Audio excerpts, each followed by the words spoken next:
Shalom, शांती, प्रभू श्री ख्रिस्ताच्या पवित्र आणि सामर्थ्याच्या नावामध्ये तुम्हा सर्वांचं मी अभिवादन करतो. सर्वप्रथम प्रभू श्री ख्रिस्ताच्या नावाला धन्यवाद देतो. त्याने दिलेल्या ह्या सुवर्ण संधीबद्दल त्याचे आभार मानतो आणि त्याच्या नावाला धन्यवाद देतो. त्याचप्रमाणे तुम्हा सर्वांचे मनापासून आभार मानतो. तुम्ही सर्वजण नेहमी असता. तर प्रियानो, आता 1-2 आठवडे होत आले. आत्ताच आपण काय केलेला, भारताचा 75वा स्वातंत्र्य दिन आपण साजरा केला. मोठ्या आनंदानं, मोठ्या जल्लोषानं साजरा करण्यात आला. एवढंच नाही, भारत बाहेर असणारे सुद्धा जे भारतीय आहेत त्यांनी त्या ठिकाणी हा भारताचा स्वातंत्र्य दिन आनंदात साजरा केला.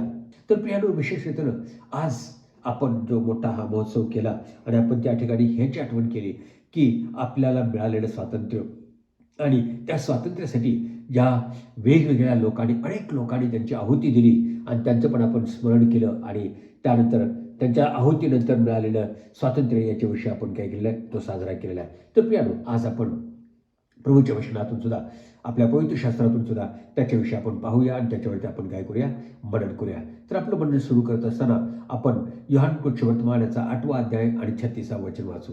योहान 8:36. म्हणून जर पुत्र तुम्हाला बंधमुक्त करेल तर तुम्ही खरेखुरे बंधमुक्त व्हाल. आपण प्रार्थना करू. सर्वसमर्थ सत्ताधारी प्रभू येशू, तुझ्या नावाला धन्यवाद देतो. तू स्तुती सवणी करतो. तुझं वचन आमच्यासाठी जीवनाची भाकर आहे आणि आजचं वचन तू आस्वादित कर, आमच्याशी बोल, तुझं मनोगत आम्हाला प्रगट कर, अशी प्रार्थना आणि विनंती करतो. माझ्या तोंडचे शब्द आणि आम्हा सर्वांचे म्हणजे विचार ख्रिस्ता तुला मान्य असू देत. येशू ख्रिस्ताच्या नावात मागतो, आमेन. तर प्रियानो, या ठिकाणी आपण जे पाहिलं, आता सुरुवातीला मी म्हणाल्याप्रमाणे आपण भारत देशाला जे स्वातंत्र्य मिळालं त्याचा 75वा वर्ष आणि वर्धापन दिन आपण साजरा केला. तर ही एक महत्त्वाची गोष्ट आहे की प्रियानो, ज्यावेळेस स्वतंत्र देशामध्ये स्वतंत्र राहणाऱ्या लेकरांना एक जो मोठं आनंद असतो किंवा एक मोठं स्वास्थ्य असतं, ते स्वास्थ्य आज तुम्ही आणि मी काय करत आहोत, अनुभवत आहात. आणि या ठिकाणी आपण पाहिलं की भौतिक आणि जगिक दृष्टीनं आपला देश आपण काय झालेला आहे, स्वातंत्र्यात आलेलो, आपल्याला स्वातंत्र्य मिळालं, आपण स्वतंत्र देशामध्ये आहोत. तर सर्वप्रथम आपण हे गोष्ट बघूया की आपण भारत हा पारतंत्र्यात गेलाच कसा, काय झालं होतं की ज्यामुळे आपण किंवा भारत हा पारतंत्र्यात गेलेला आहे. तर असं नाही झालं की मोठं काहीतरी युद्ध झालं, भारत आणि ब्रिटन यांच्यामध्ये युद्ध झालं, त्याच्यात भारत हारला म्हणून भारत ब्रिटनच्या राजवटीखाली किंवा त्यांच्या दास्याखाली गेला, असं नाही झालं. परंतु प्रियानो, भारत जो पारतंत्र्यात तो गेला, तो कोणत्या युद्धात तो हारून पारतंत्र्यात गेला नाही, तर भारताला एका कुटील कारस्थानाच्या द्वारे, एका कुटीलतेनं, कपटीपणानं भारतावरती काय केलेला आहे, कब्जा घेतलेला आहे.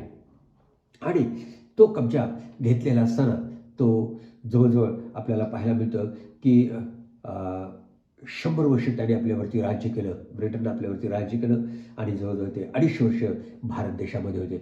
तर महत्त्वाची गोष्ट मला आज तुम्हाला सांगू द्या प्रियानो, या ठिकाणी की भारत जो पारतंत्र्यात गेला तो कसा गेला. तर भारत हा काय आहे, सर्वप्रथम जर आपण पाहिलं तर ब्रिटिशर्स किंवा इंग्रज भारतामध्ये 1608 मध्ये आले. सुरत या ठिकाणी पहिल्याने ते भारतामध्ये आले आणि त्या ठिकाणी येताना ते कोणत्या उद्देशाने आले, एक व्यवसाय किंवा व्यापार करायच्या ह्या उद्देशाने ते आले. आणि त्याच्यानंतर 1608 नंतर त्यांनी भारतामध्ये व्यापार सुरू केला आणि हळूहळू ते इथं राहत व्यापार करत असताना हळूहळू त्यांनी पॉलिटिक्स म्हणजे भारताच्या राजकारणामध्ये आणि ॲडमिनिस्ट्रेशनमध्ये किंवा सरकारमध्ये त्यांनी हस्तक्षेप करायला सुरुवात केली. आणि आपण पाहतो की शेवटी ते म्हणजे 1857 मध्ये ते त्याच्यामध्ये यशस्वी झालेल्या 1857 मध्ये ब्रिटननं भारतावरती राज्य करायला सुरुवात केली. म्हणजे जवळजवळ 150 वर्षांचा कालावधी होता की त्या 150 वर्षांच्या कालावधीमध्ये त्यांनी स्लोली स्टडी आणि शिस्तीत आणि अगदी व्यवस्थितरित्या त्यांनी काय केलं आहे, भारताच्या राजकारणामध्ये प्रवेश करून त्यांनी भारतावरती राज्य करायला सुरुवात केली आहे. तर प्रियानो, आता या ठिकाणी दुसरी एक महत्त्वाची गोष्ट मला तुम्हाला सांगावीशी वाटते आणि ती म्हणजे काय, मग 250 वर्षे ते भारतात राहिल्यानंतर ब्रिटननं असंच केलं का, की इंग्रजांनी असंच केलं का, की ओके आता आम्ही जवळजवळ 250 वर्ष तुमच्याजवळ राज्य केलेलं, तो इथं भारतामध्ये राहिलो, आता आम्ही जातो आणि तुमचं राज्य, तुमचा देश तुम्ही घ्या, तुम्ही देश चालवा, असं म्हणून त्यांनी असं सहज देऊन गेले का, नाही.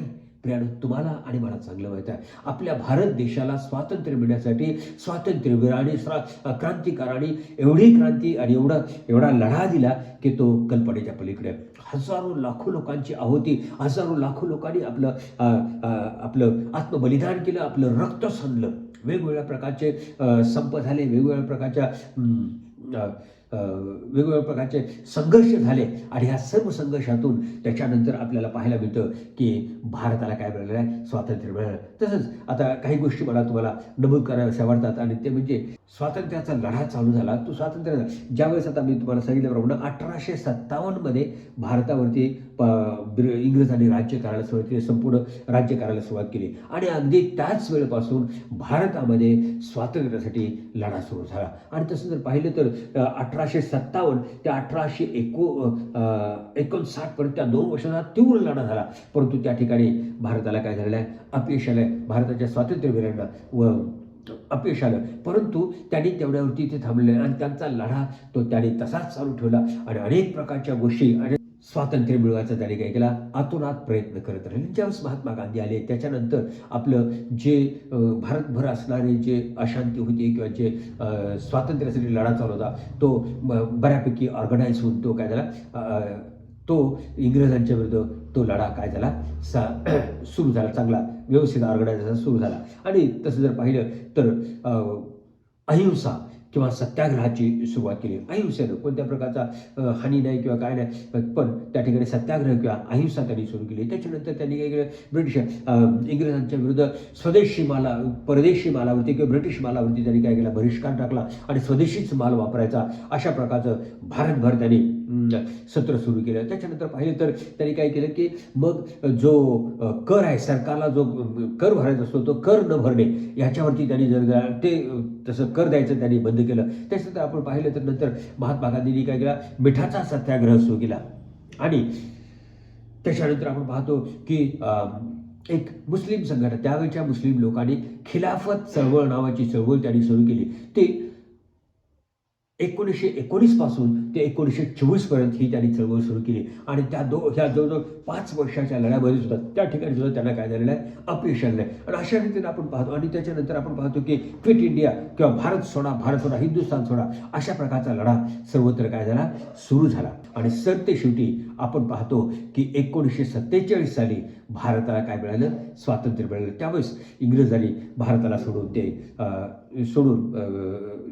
ते ब्रिटनला परत निघून गेले.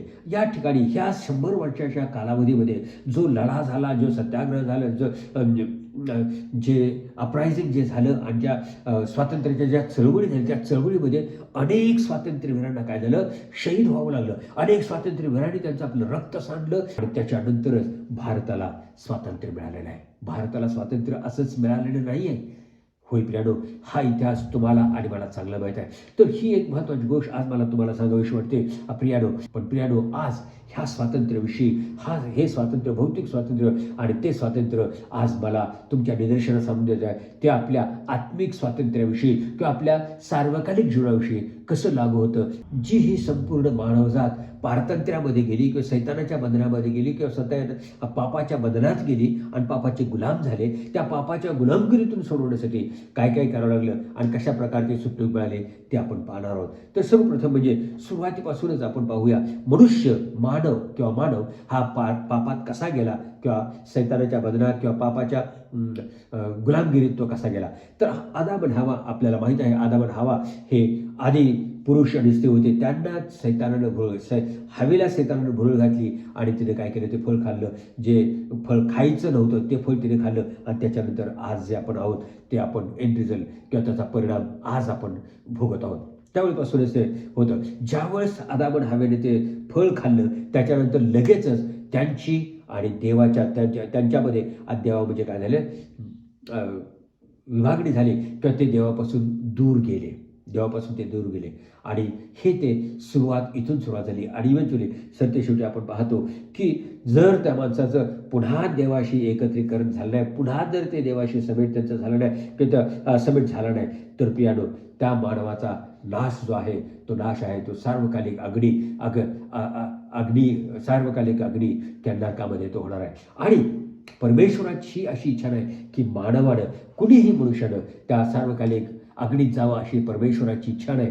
आणि म्हणूनच त्यानं परमेश्वरानं काय केलं, वेगवेगळ्या प्रकारे आता जो मानव आदाम आणि हवा त्याला देवानं एदेन बागेतून बाहेर घालवलं आणि ते देवापासून वेगळे झाले.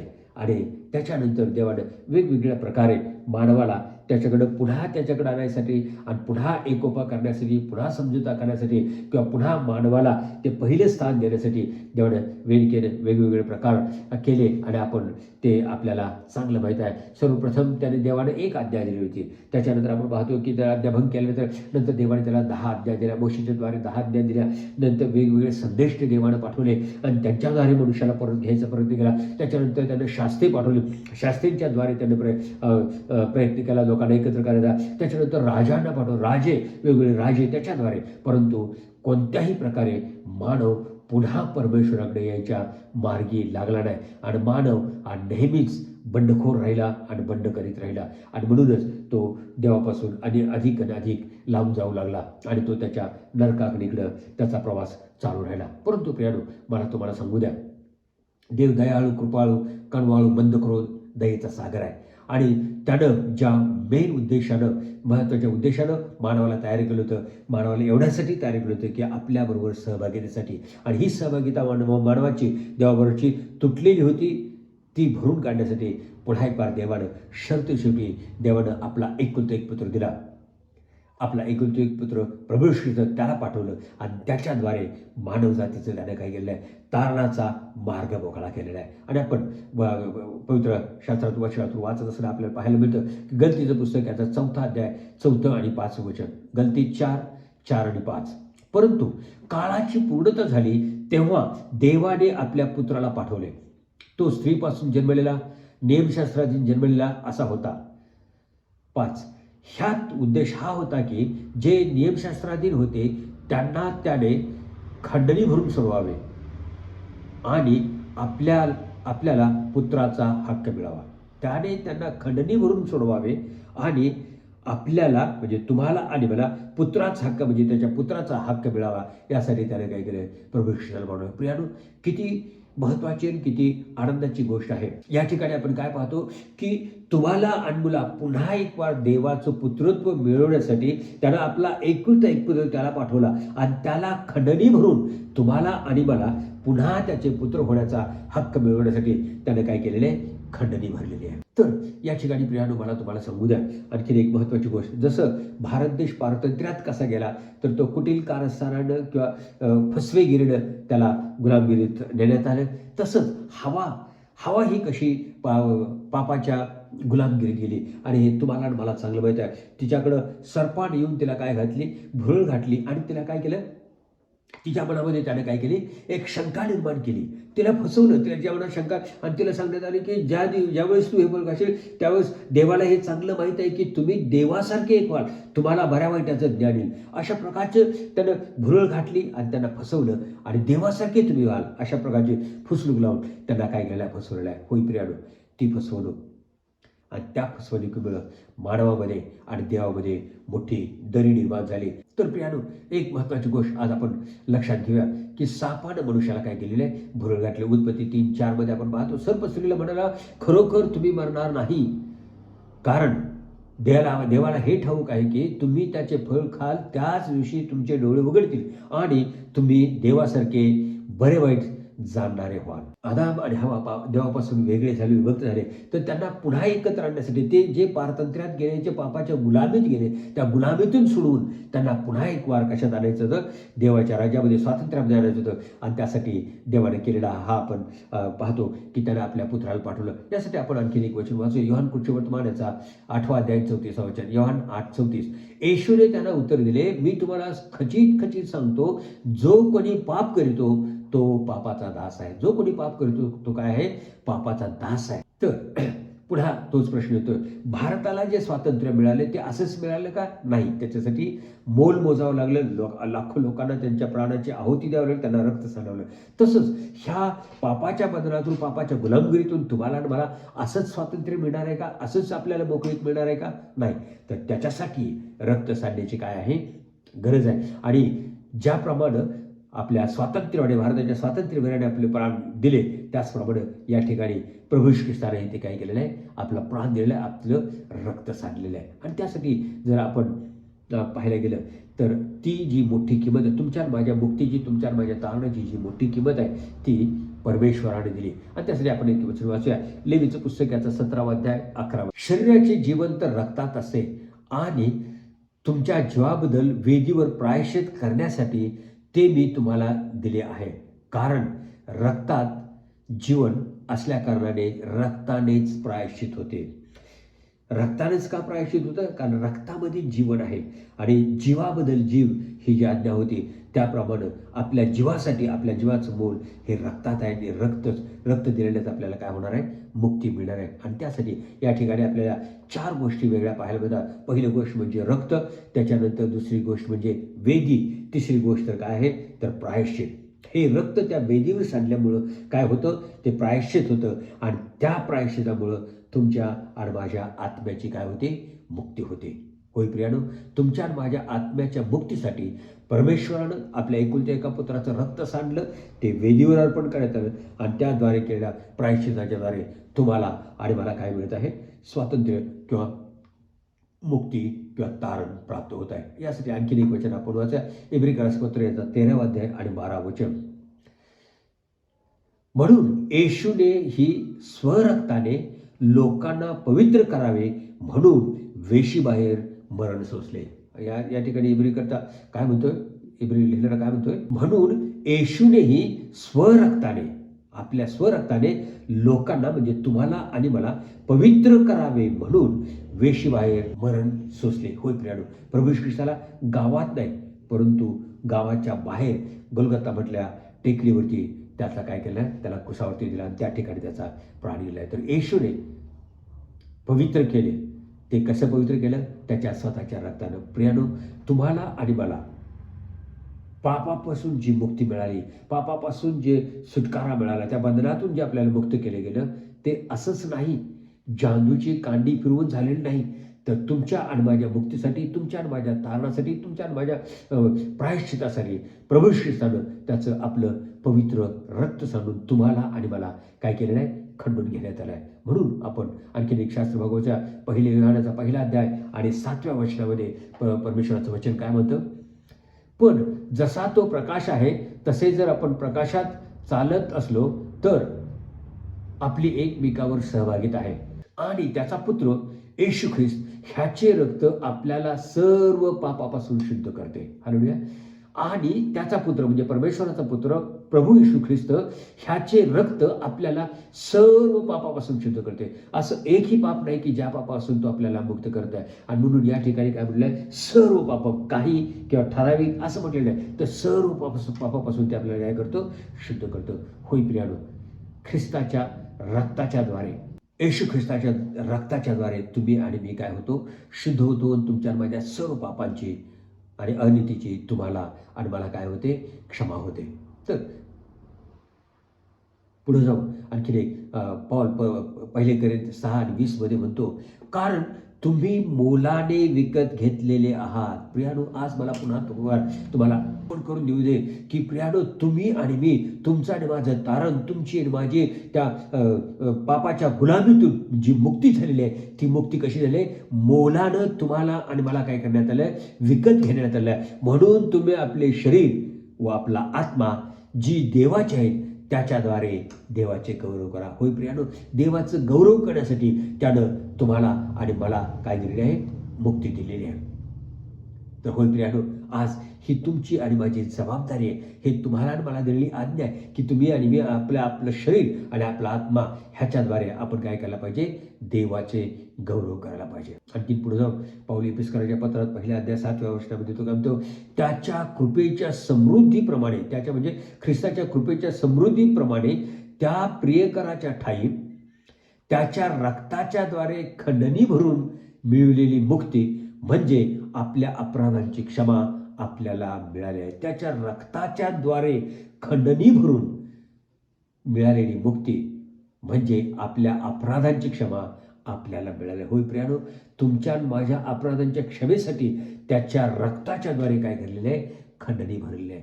होय प्रियानो, तुमच्या आणि माझ्या संपूर्ण मानव जातीच्या तारणासाठी प्रभू श्री ख्रिस्तानं आपलं रक्त सांडून ती खंडणी भरून तुम्हाला आणि मला काय केलेली आहे, मुक्ती मिळवलेली आहे. आणि ती मुक्ती म्हणजेच काय असेल तर तुमच्या आणि माझ्या अपराधांची क्षमा. पॉल लिहितो पहिले कोरिंथीच्या 7 अध्याय 23 वचनामध्ये पॉल म्हणतो, तुम्ही मोलाने विकत घेतलेले आहात, माणसांचे गुलाम होऊ नका. तुम्ही मोलाने विकत घेतलेले आहात तर तुम्ही काय होऊ नका, माणसाचे किंवा पापाचे गुलाम होऊ नका. असं आज तुम्हाला आणि मला ही काय आहे, एक वॉर्निंग आहे की तुम्हाला मला हे काय आहे, एक सूचना आहे. आणि ह्या सूचनेचं तुम्ही आणि मी काय केलं पाहिजे, पालन करायला पाहिजे. प्रियानो, महत्त्वाची गोष्ट आज तुम्हाला मला तुमच्या आणि माझ्या निदर्शनास आणण्यासाठी यशाचं पुस्तकाचा 53 अध्याय 4 वचनापासून जर आपण वाचलं 4 वचनापासून ते 8व्या वचनापर्यंत, तर प्रियानो तुमच्या लक्षात येईल. तर काय खरोखर आमचे व्याधी त्याने, तुमचे माझे व्याधी आपल्यावरती घेतले, आपले क्लेश त्यानं कोणावरती, तुमचे माझे क्लेश त्याने आपल्यावरती घेतले. आपल्या अपराधामुळे तो काय झाला, घायाळ झाला. आपल्या दुष्कर्मामुळे त्याला काय केलं, तो ठेचला गेला. तुमच्या माझ्या दुष्कर्मामुळे प्रभू श्री ख्रिस्त काय झाला, ठेचला गेला. आणि तुम्हाला मला शांती देणारी अशी शिक्षा त्याला झाली. प्रियानो, तुमच्या माझ्या शांतीची शिक्षा त्याला झालेली, त्यानं आपल्यावरती ती घेतली, आरोग्य.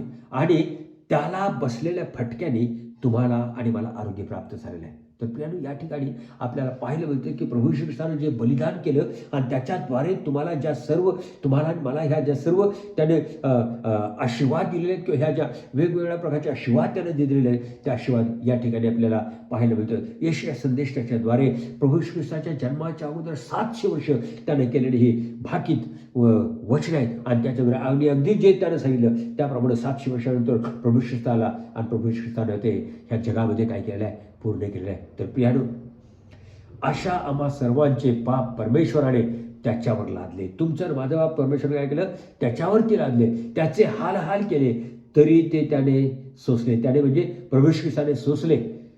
आपले तोंड सुद्धा त्याने उघडले नाही, त्याने आपले तोंड उघडले नाही. होय प्रियानो, जर त्याने तोंड उघडलं असतं, जर त्याने कोणत्या प्रकारचा प्रतिकार केला असता, तर प्रियानो तुमचं आणि माझं तारण कदाचित शक्य नव्हतं. प्रत्येक वेळेस जे त्याच्यावरती हाल अपेक्षा आले, त्याच्यावरती वेगवेगळे प्रसंग आले, लोक सैनिक त्याच्या तोंडावरती थुंकले, त्याची दाढीची केस उपडण्यात आली, त्याला मारण्यात आली आणि त्याला विचारण्यात आलं, बोल सांग, कुणी केलं, काय केलं. अशा प्रकारची त्याची निंदा नालस्ती करण्यात आली. तो त्यांचं उत्तर देऊ शकत होता, परंतु त्याला पुढं कोण दिसत होतं, तर तुम्ही आणि मी. त्याच्यासमोर कोण होतं, तर तुम्ही मी होतो. आणि त्याला हेच दिसत, जर त्याने तोंड उघडलं तर तुमचं आणि माझं तारण होणार नाही, हे त्याला माहीत होतं. आणि म्हणूनच त्यानं आपलं तोंड बंद. तुमची माझी शिक्षा प्रभू श्री ख्रिस्तानं आपल्यावरती घेतली आणि ते अगदी निमूटपणे सहन करून त्यानं तुमचं आणि माझं काय केलेलं आहे, तारण विकत घेतलेलं आहे. त्यानं तुमची आणि माझी खंडणी भरून तुम्हाला आणि मला त्याने काय केलेलं आहे, मुक्त केलेलं आहे. हे जे स्वातंत्र्य तुम्हाला आणि मला प्रभू श्री ख्रिस्तानं मिळवून दिलं, आज ते स्वातंत्र्य प्रियानो फक्त प्रभू श्री ख्रिस्तानं ख्रिस्ती लोकांच्यासाठी, विश्वासणाऱ्यांच्यासाठी किंवा कुठलेही डिनॉमिनेशन त्याच्यासाठी प्रभू श्री ख्रिस्तानं आपलं रक्त सांडलेलं नाही, तर त्यानं संपूर्ण मानव जातीसाठी, संपूर्ण जगासाठी त्यानं आपलं काय केलेलं आहे, रक्त सांडलेलं आहे. आणि मग ही त्यानं जी तारणाची योजना पूर्ण केली, ती तारणाची योजना जर आज कुणाला जर लागू व्हायला पाहिजे, जर ती तुम्हाला लागू व्हायला पाहिजे, जर ती मला लागू व्हायला पाहिजे, तर हे जी शिकवण सांगतं ते तुम्हाला आणि मला करायला पाहिजे. जे तुमच्या आणि माझ्या तारणासाठी, तुमच्या आणि माझ्या मुक्तीसाठी ऑलरेडी जे प्रभू श्री ख्रिस्ताने केलेलं आहे, तर आता तुम्हाला आणि मला जर काय करायचं असेल, तर प्रियानो तुम्हाला आणि मला 2 गोष्टी करण्याची गरज आहे. आणि पहिली गोष्ट म्हणजे जे प्रभू येशू ख्रिस्तानं तुमच्यासाठी माझ्यासाठी केलं त्याच्यावरती विश्वास ठेवायचा आहे. आणि दुसरी गोष्ट म्हणजे की तुम्ही आणि मी पश्चाताप करायला. म्हणजे काय, होय प्रभू मी पाप केलं, तुझ्या विरुद्ध स्वर्गाविरुद्ध पाप केलं, मी पापी आहे, तू माझ्या पापांची तुम्हाला क्षमा कर. आणि विश्वास काय, तर होय प्रभू तू देवाचा पुत्र आहेस, तू माझ्यासाठी या जगात आलास आणि हे सर्व दुःख तू माझ्यासाठी सहन केलं, मला सोडवण्यासाठी तू आपल्या प्राणांचं बलिदान केलंस, आपलं रक्त सांडलंस आणि मला मुक्त केलंस. हा मी विश्वास धरतो. अशा प्रकारे ज्यावेळेस तुम्ही आणि मी येशू ख्रिस्तावरती आपला विश्वास ठेवू आणि पश्चातापानं आपल्या पापांचा अंगीकार करून घेऊ, होय प्रभू मी पाप केलं, आणि होय प्रियानो मला तुम्हाला सांगू द्या, आणि तुम्हाला खात्री देऊ द्या, ज्या क्षणाला तुम्ही हे कराल त्या क्षणाला तुमच्या जीवनाची, तुमच्या जीवाची मुक्ती झालेली आहे. तुमचं जी ही खंडणी आहे ती तुमच्या जीवनाला लागू होते आणि तुम्हाला तारण हे फॉर शुअर आणि निश्चितच तुमचं तारण हे निश्चित आहे. तुम्ही त्या सार्वकालिक अग्नीपासून, सार्वकालिक नरकापासून तुम्ही वाचणार आहात आणि तुम्ही त्या सार्वकालिक जीवन प्रभू ख्रिस्ताबरोबर स्वर्गाच्या राज्यामध्ये तुम्ही घालवणार आहात. होय प्रियानो, एवढं साधं आणि सोपं प्रभू ख्रिस्तानं तुमच्यासाठी आणि माझ्यासाठी करून ठेवलं आहे. तुम्हाला आणि मला हे तारण लागू करून घेण्यासाठी तुम्हाला आणि मला कोणत्या प्रकारच्या अर्पणाची गरज नाही, कोणत्या दानधर्माची गरज नाही, कोणत्याही धार्मिक कृत्य करण्याची तुम्हाला आणि मला गरज नाही. कारण हे फक्त कृपेनं तुमचं माझं तारण जे होतं ते देवाच्या कृपेनं आणि प्रभू ख्रिस्ताच्या दयेनं तुम्हाला विश्वासाच्याद्वारे तुम्हाला आणि मला ते प्राप्त होत आहे. या ठिकाणी प्रियानो, आज पुन्हा एक बार देवाचा सेवक केल्यातून मला तुम्हाला आव्हान करावं असं वाटतं की प्रियानो, आज तुम्हाला आणि मला आपल्या मुक्तीसाठी काही एक करायची गरज नाही. फक्त तुम्हाला आणि मला प्रभू ख्रिस्तावरती विश्वास ठेवायचा आहे की होय प्रभू येशू, तू माझ्यासाठी या जगात आलास, तू माझं पाप आपल्यावरती घेतलं, तू माझ्या बदली मरण पावलास, तू आपला प्राण दिलास, तू आपलं रक्त सांडलंस, तू मला खंडून घेतलंस, तू मला विकत घेतलंस. हा मी विश्वास धरतो आणि मी पापी आहे. माझ्या पापांची तू मला क्षमा कर, तुझ्या रक्तान तू मला धुव, तू मला शुद्ध कर. हा विश्वास ठेवून ज्यावेळेस आपण अंतकरणामध्ये विश्वास ठेवून ज्यावेळेस मुखाने कबूल करू, प्रियानो, मला तुम्हाला समजा त्या क्षणाला तुम्हाला तो एक हलकेपणाचा, तुमचं जे ओझं, मनावरचं ओझं, बोजा निघून गेल्याची जाणीव होईल आणि तुम्हाला तो एक आनंद होईल, मनशांती मिळेल आणि तुम्हाला ते एक प्रकारची शाश्वती किंवा खात्री मिळेल की होय, तुमचं तारण, तुमच्या पापांची क्षमा झालेली आहे. तर प्रियानो, आणखी एक मला तुम्हाला उदाहरण द्यावंसं वाटतं पवित्रशास्त्रातून आणि जुन्या करारातून. ह्या रक्ताविषयीच मला तुम्हाला वाटतं, म्हणजे कशा प्रकारची मुक्ती मिळते रक्ताद्वारे, त्याच्याविषयी एक उदाहरण द्यावंसं वाटतं. आणि जुन्या करारातून आपण पाहिलं तर आपल्याला माहीत आहे की इस्रायल राष्ट्र हे इजिप्त देशाच्या गुलामगिरीत होते, पारतंत्र्यात होते, ते त्यांचे गुलाम होते. आणि 1-2 वर्ष नाही किंवा इव्हन आपल्यासारखे 250 वर्ष नाही, तर त्यांचं पारतंत्र्य, त्यांची गुलामगिरी 430 वर्षे ते गुलामगिरीमध्ये होते. आणि ते 430 वर्षानंतर जी त्यांची सुटका झाली ती कशा प्रकारे झाली आज आपण या ठिकाणी बघूया. आणि त्याचंही साम्य तुमच्या आणि माझ्या तारणाशी जुडलेलं आहे, ते आपल्या निदर्शनास येईल. तर या ठिकाणी त्यांच्या तारणाच्या वेळेस सुद्धा आपल्याला पाहायला मिळतं की त्यांनाही काय करावं लागलं की एक कोकरा वधावा लागला आणि त्याचं रक्त त्यांना काय करावं लागलं, दारावरती लावायला लागलं. तर तो भाग आपण वाचूया. निर्गमाचं पुस्तक याचा 12वा अध्याय आणि 6वं वचन. निर्गम 12:6. ह्या महिन्याच्या 14व्या दिवसापर्यंत तो राखून ठेवावा आणि संध्याकाळी इस्रायल मंडळीतील लोकांनी तो वधावा, म्हणजे त्याचा अर्पण करावं. आणि जे त्याचं रक्त सांडलं जाईल ते रक्त घेऊन काय करायचं, ते रक्त दाराच्या चौकटीवरती आणि ते लावायचं, तिन्ही बाजूला लावायचं. असं या ठिकाणी आपल्याला तो कोकऱ्याचं रक्त होतं आणि ते रक्त दारावरती लावायचं. आणि ते तो भाग आपण वाचतो नीती निर्गम 12:7 मध्ये. ज्या घरात त्याचे मांस खायचे असेल त्या घराच्या दोन्ही दारबाह्यांना व चौकटीच्या कपाळपट्टीला त्याचे रक्त लावावे. आणि ह्या त्यांनी देवाने दिलेला हा काय होता, नियम होता. ह्या गोष्टी तुम्हाला करायला पाहिजेत. आणि हे दुसरी महत्त्वाची गोष्ट आहे, ते फक्त रक्त दाराला लावून, चौकटीला लावून चालणार आहे, परंतु त्या चौकटीच्या आत, त्या घराच्या आत त्यांना राहायचं आहे, त्या रक्ताच्या आत राहायचं आहे. जर तुम्ही दाराला रक्त लावलं परंतु त्या घरात न राहता तुम्ही बाहेर असला आणि ज्यावेळेस मृत्यूचा दूत जाणार होता त्यावेळेस जर तुम्ही त्या घराच्या रक्ताच्या आत नसला आणि तुम्ही जर बाहेर असला तर तुमचा मृत्यू निश्चित होता. म्हणून ते रक्त लावून त्या रक्ताच्या आत राहणं हे फार फार काय होतं, महत्त्वाचं होतं. आणि तशा प्रकारे इस्रायल राष्ट्राने केलं आणि अशा प्रकारे मृत्यू झाला, ते मेले. आणि त्या दिवशी इस्रायल राष्ट्राला त्या ठिकाणी बंधनातून मुक्त करण्यात आलं आणि त्यांना मिसर सोडून बाहेर पडायला सांगितलं. मग हे रक्तात राहून ते त्या ठिकाणी काय झालं, त्यांची सुटणूक झाली, ते बाहेर पडले. त्याच्यानंतर दुसरी गोष्ट जर कोणती क्रिया घडली तर ती गोष्ट म्हणजे कोणती होती, ते तांबड्या समुद्रातून चालत गेले. ते तांबड्या समुद्रातून ते काय झाले, चालत गेले. आणि जवळजवळ हे बायबल पंडित किंवा तज्ज्ञ काय म्हणतात की जवळजवळ 6 तास त्यांना ते समुद्र क्रॉस करायला किंवा ते समुद्र पार करून पलीकडे जायला त्यांना जवळजवळ 6 तासांचा अवधी लागला. निर्गम याचा 14वा अध्याय आणि 21वा वचन. निर्गम 14, 21 आणि 22. मोशेनं आपला हात समुद्रावर उगारला तेव्हा परमेश्वराने रात्रभर पूर्वेचा जोरदार वारा वाहून समुद्र मागे हटविला. त्यामुळे पाण्याचे 2 भाग झाले व मधली जमीन कोरडी झाली. वर्षानुवर्षे त्या पाण्याखाली असणारी ती जमीन कोरडी झाली. आणि काय, इस्रायल लोक समुद्रातून कोरड्या जमिनीवरून चालू लागले आणि उजवीकडील व डावीकडील पाणी त्यांच्यासाठी भिंतीसारखे झाले. तर प्रियानो, हा मोठा चमत्कार परमेश्वरानं त्याच्या लोकांच्यासाठी केला. आणि आपण पाहतो की ते इस्रायल राष्ट्र कसं दोन्ही बाजूला त्यांच्या पाणी आणि त्याच्यातून ते बाहेर आले. आणि हेच एक पवित्र शास्त्र आपल्याला सांगतोय की त्यांचं जणू काय दोन्ही बाजूला पाणी आणि वरून त्यांच्या डोक्यावरती असणारे जे मेघ, ह्याच्याद्वारे त्यांचा काय सर्वांचाच एकाच दिवशी काय झालेला आहे, बाप्तिस्मा झालेला आहे. आणि त्याच्यानंतर आपण काय पाहतो की अशा प्रकारे परमेश्वराने त्यांची सुटणूक केली.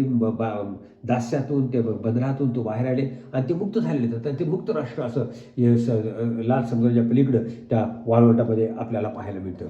असे मुक्त झालेली लोक.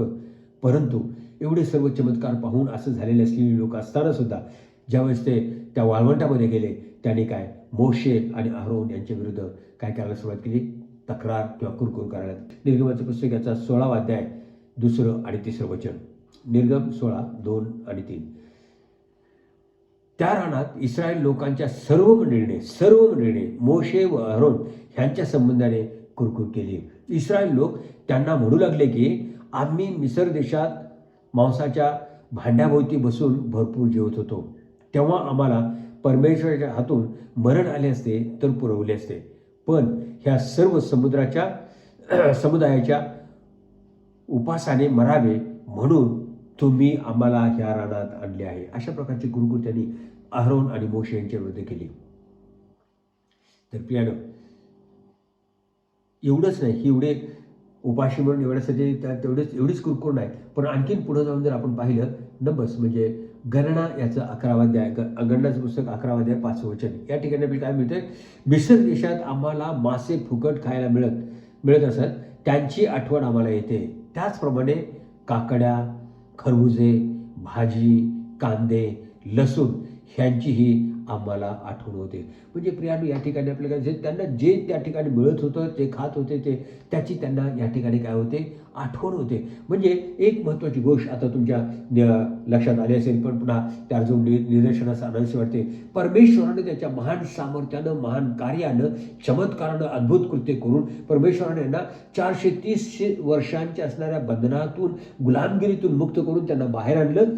त्यांच्या सुटणुकीसाठी ह्यांना काही एक करावं लागलं. फक्त शेवटी त्याला काय करायला होता, एक बकरा, एक कोकरूच अर्पण करून त्याचं रक्त लावायचं. त्याच्या पलीकडे त्यांना काय करावं लागलं. परंतु अशी ही लोक काय करायला लागले, ते देवाच्या विरुद्ध काय करायला लागले आणि ह्या देवाच्या लेकरांच्या विरुद्ध ते काय करायला कुरकुर करू लागले. आणि महत्त्वाची गोष्ट आहे, त्यांना त्या 430 वर्षाच्या बंधनातून बाहेर आणलं, ते मिस्रातून बाहेर आले. परंतु ह्या त्यांच्या वक्तव्यावरून हे दिसून येतं की त्यांच्यामधून तो मिस्र काय बाहेर आलेला आहे. ते मिस्रातून बाहेर आले, पण मिस्र त्यांच्यातून बाहेर आलेला आहे आणि अजून त्यांना त्या मिस्राची आठवण होत होती. होय प्रियानो, आज तसं जर पाहायला गेलं, आज आपण सुद्धा बरेचसे विश्वासणारे आणि आपण सुद्धा, आपली सुद्धा तीच परिस्थिती आहे. प्रियानो, तुमच्या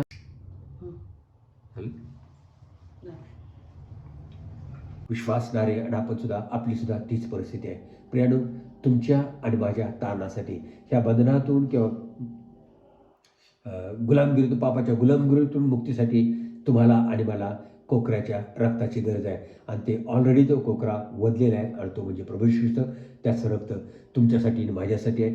ते रक्त, त्या रक्तातून बाहेर आल्यानंतर, त्या रक्तातून 202 बाहेर आल्यानंतर दुसरी जी गोष्ट, महत्त्वाची गोष्ट, या ठिकाणी मिस्रांच्या बरोबर, यहुदी लोकांच्या बरोबर किंवा इस्रायल लोकांच्या बरोबर झाली, ती म्हणजे त्यांना पाण्यातून जावं लागलं, म्हणजे त्यांना बाप्तिस्मा घ्यावा लागला. त्याचप्रमाणे प्रियानो, तुम्हाला आणि मला त्यानंतर रक्तातून आपल्याला मुक्ती मिळाल्यानंतर, रक्ताच्या द्वारे मुक्ती मिळाल्यानंतर आपल्याला नीती बाप्तिस्मा किंवा पाण्याचा बाप्तिस्मा घेणं गरजेचं आहे, ज्याप्रमाणे ह्यांच्या जीवनामध्ये घडलेलं आहे. परंतु प्रियानो, मला तुम्हाला सांगू द्या, दुर्दैवानं त्याच गोष्टी आज तुमच्या आणि माझ्या जीवनामध्ये बऱ्याचशा विश्वासणाऱ्यांच्या जीवनामध्ये होत आहे.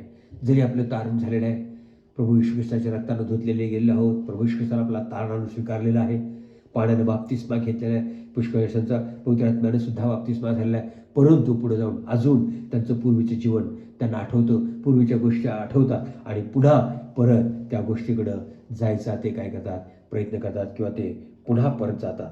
अशा प्रकारच्या दुर्घटना आपल्याला पाहायला होय प्रियानो, त्यावेळेस घडलं ते आजसुद्धा घडत आहे. म्हणून आज तुम्ही आणि मी देवाची लेकरं या नात्यानं मला तुम्हाला सांगायचं आहे प्रियानो, ज्याच्यातून तुम्ही बाहेर आला त्याची पुन्हा आठवण करू नका. तर प्रियानो, आता मग हा जर आपला जुना स्वभाव आहे, जुनी मानसिकता किंवा जुना स्वभाव आहे, त्या जुन्या स्वभावावरती, कारण असे म्हण पण आहे की पडिले वळण, म्हणजे जणू काय आपल्या अंगवळणी पडलेलं आहे, ते पाप अंगवळणी पडलेलं आहे. आणि त्या जुन्या सवयींच्या वरती किंवा त्या जुन्या मानसिकतेवरती कसा विजय मिळवायचा, ह्या आपल्या जुन्या मानसिकतेवरती तुम्हाला आणि मला विजय मिळवायला पाहिजे. आणि त्यासाठी सुद्धा प्रभू येशू ख्रिस्तानं काय केलेलं आहे, नियोजन करून ठेवलेलं आहे. आणि त्या नियोजनप्रमाणे जर आपण वागलो तर निश्चितच तुम्हाला आणि मला त्याच्यावरती विजय मिळाल्याशिवाय राहणार नाही. तर त्यासाठी तुम्हाला आणि मला काय केलं पाहिजे, तर सर्वप्रथम प्रियानो, तुम्हाला आणि मला आपल्याला प्रभू येशू ख्रिस्ताकडे प्रार्थना करून आपल्याला मागायचं आहे की होय प्रभू, तू माझ्या मनाचं मार्गदर्शन कर, माझ्या अंतकरणाचं तू मार्गदर्शन कर आणि मन आणि अंतकरण तू काय कर, संरक्षण कर. आणि तुम्हाला काय कर, ज्यावेळेस आपण पूर्ण मनानं पूर्ण जीवानं अगदी विश्वासानं त्याच्याकडे मागू, होय प्रभू माझ्या मनाचं तू रक्षण कर, मला माझं तू मार्गदर्शन कर, अशा प्रकारे ज्यावेळेस आपण प्रार्थना करू, निश्चितच परमेश्वर आपल्या प्रार्थनेचं आपल्याला उत्तर देईल. आणि या ठिकाणी आपण पाहतो योहान सुसमाचार 16 अध्याय आणि 13 वचनामध्ये स्वतः प्रभू येशू ख्रिस्त म्हणतो, तरी तो सत्याचा आत्मा येईल तेव्हा तो तुम्हाला मार्ग दाखवून सर्व सत्यात नेईल, कारण तो आपल्या स्वतःचे सांगणार नाही, तर जे काही ऐकेल तेच सांगेल आणि होणाऱ्या गोष्टी तुम्हाला कळवेल. ज्यावेळेस आपण अशा प्रकारची प्रार्थना करून देवाकडे मागू, त्यावेळेस तो त्याचा पवित्र आत्मा तुम्हाला आणि मला देईल आणि तो पवित्र आत्मा आपल्याला काय करेल, सर्व सत्यामध्ये नेईल. तर होय प्रियानो, ह्याच गोष्टीची तुम्हाला आणि मला गरज आहे. त्याच्यानंतर दुसरी गोष्ट जर कोणती करायची असेल तर ती महत्त्वाची गोष्ट आहे म्हणजे स्वकेंद्रित विचार. आपले जे स्वकेंद्रित जे विचार आहेत ते विचार ओळखून आपण त्या विचारांची जागा आपण देवाच्या वचनानं भरायला हवी.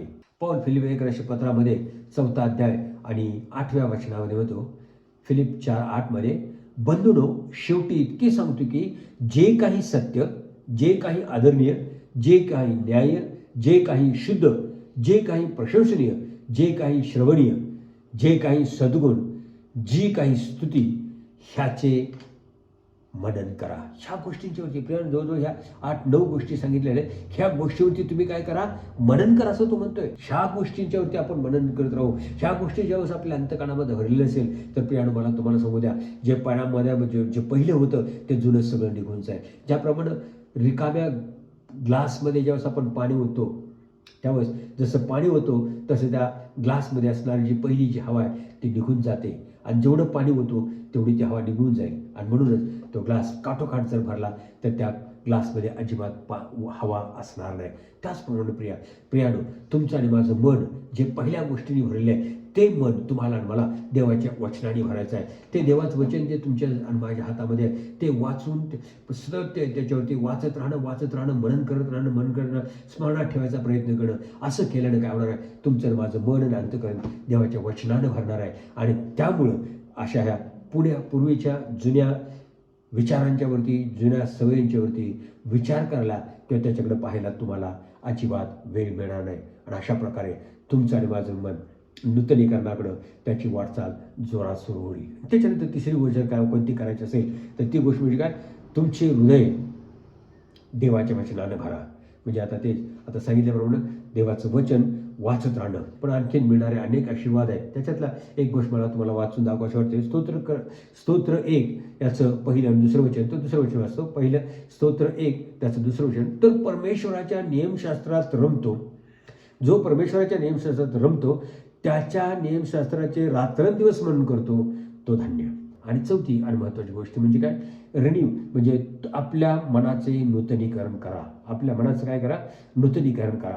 आणि त्यासाठी आपल्याला पौल परत इफिसियन्स पत्र याचा 4 अध्याय आणि 23 आणि 24 या वचनामध्ये म्हणतो, एफेस 4:23 आणि 24, आणि तुम्ही आपल्या मनोवृत्तीत नवे व्हावे. म्हणजे आपल्या मनोवृत्तीत नवे होणे हा तुमचा आणि माझा प्रयत्न आहे, आणि ते तुमचं आणि माझं डिसिजन आहे, ते तुमचा आणि माझा निर्धार आहे. आणि 24 आणि सत्यापासून निर्माण होणारे नीतिमत्व व पवित्रता ह्यांनी युक्त असा देवसदृश निर्माण केलेला नवा मनुष्य धारण करा.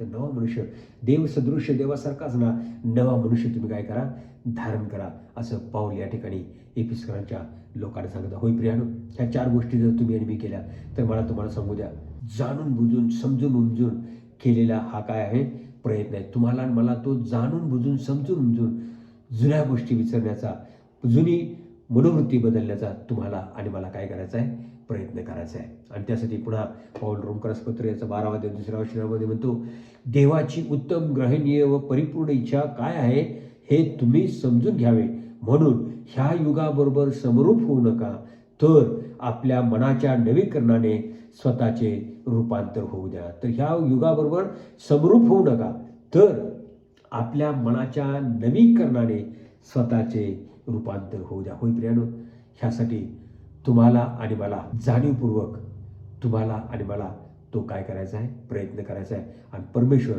त्याच्यामध्ये तुम्हाला आणि मला यश दिल्याशिवाय राहणार नाही. तर प्रियानो, महत्त्वाची गोष्ट पुन्हा एक बार मला तुम्हाला सांगू द्या, भारताला स्वातंत्र्य मिळालं ते असंच नाही मिळालं. त्यांना 100 वर्षाचा प्रदीर्घ अशा प्रकारचा लढा द्यावा लागला. हजारो लाखो लोकांचं रक्त सांडावं लागलं. हजारो लाखो लोक मरण पावले. मोठी वित्तहानी झाली, आणि त्यानंतर मग भारताला स्वातंत्र्य मिळालं. त्याचप्रमाणे प्रियानो, या ठिकाणी आपण पाहतो, पवित्र वचनामध्ये पाहायला मिळालं, इस्रायलाला ज्यावेळेस मुक्ती हवी होती त्यावेळेस त्यांना एक कोकरा वधावा लागला, आणि त्याच्या रक्ताच्या द्वारे त्यांना मुक्ती मिळाली आहे. परंतु प्रियानो, आज तुमच्यासाठी आणि माझ्यासाठी, संपूर्ण सृष्टीसाठी प्रभू येशू ख्रिस्तानं आपलं रक्त सांडलं. त्यानं तुमची आणि माझी खंडणी भरलेली आहे. त्यानं तुम्हाला आणि मला विकत घेतलेलं आहे. होय प्रियानो, आता तुम्हाला आणि मला करण्यासाठी काही एक त्यानं ठेवलं आहे. तुमच्या आणि माझ्या तारणासाठी करण्यासाठी त्यानं काही एक ठेवलेलं नाही. सर्व काही त्यानं पूर्ण केलेलं आहे. राहिलं जे तुम्हाला आणि मला जर काही करायचं असेल तर ते एकच आहे, ते म्हणजे ख्रिस्तावरती विश्वास ठेवणं. होय प्रभू येशू, तू देवाचा पुत्र, तू तारणारा, तू माझ्यासाठी ह्या जगात आलास.